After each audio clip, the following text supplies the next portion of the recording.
The White House, a gigantic architectural masterwork that has hosted numerous presidents and experienced significant historical events, is the embodiment of American democracy and prestige.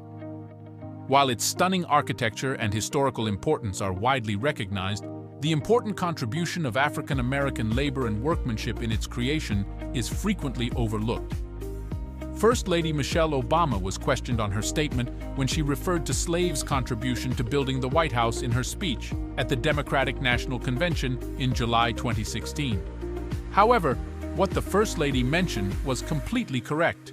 In this video, we explore an untold chapter of American history that expands our understanding of the architectural legacy and rediscover the influence of African Americans in the construction of the White House.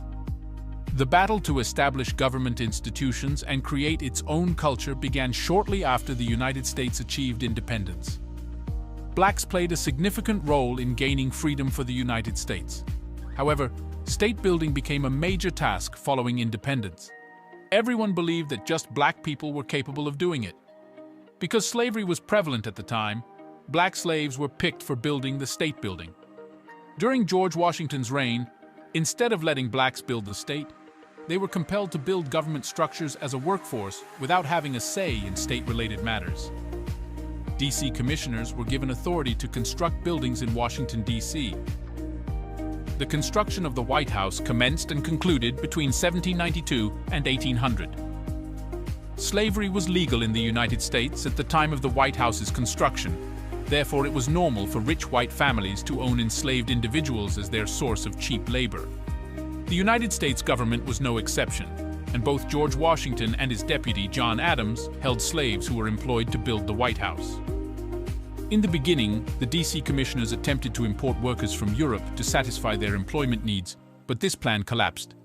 They immediately switched to enslaved and free African Americans to supply the majority of the labor for the construction of the White House, the nation's capital, as well as other government structures.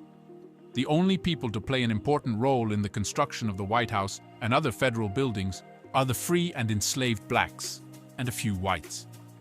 Workers were identified by their first names and the names of their enslavers.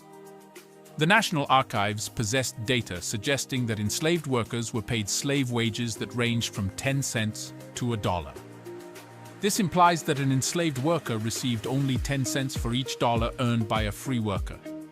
Enslaved and free African American artisans had an integral part in the construction of the White House. The skilled carpenters and masons created flawless, intricate woodwork, accurate designs, and fine moldings. Their expertise continues to shine in the beautiful woodwork of areas such as the East Room and the State Dining Room. Among those skilled artisans was an honored free African American carpenter, Henry Brown, who worked on both the White House and the Capitol. His impact extended beyond physical effort, since he developed a reputation for his incredible carpentry skills and craftsmanship. Brown's accomplishments illustrate that African American contributions to the White House were not restricted to physical labor, but also included expertise in specialized sectors. Once the White House and Capitol collapsed due to fire in 1814, they needed to be refurbished, and enslaved laborers were further exploited during the construction phase. Although estimating the real number of enslaved individuals who worked on the building of such renowned monuments is tough, records suggest that their contribution was predominantly buried in plain sight for some time. The majority of the enslaved people who assisted in building the White House and Capitol in early Washington belonged to nearby Maryland. Several big estates in Maryland depended substantially on slave labor at the time, which made it convenient for landowners to hire enslaved people to work on the construction of the new federal city. The D.C. commissioner in charge of establishing the city recruited around 100 slaves, probably through established connections. Did you know about the prominent contribution of the African American people in the construction of heritages like the White House and the other architectural creation before? Let us know in the comments down below. If you like this video, give it a thumbs up, subscribe to our channel for more such videos, and hit the bell icon. See you at the next one. Thanks for watching.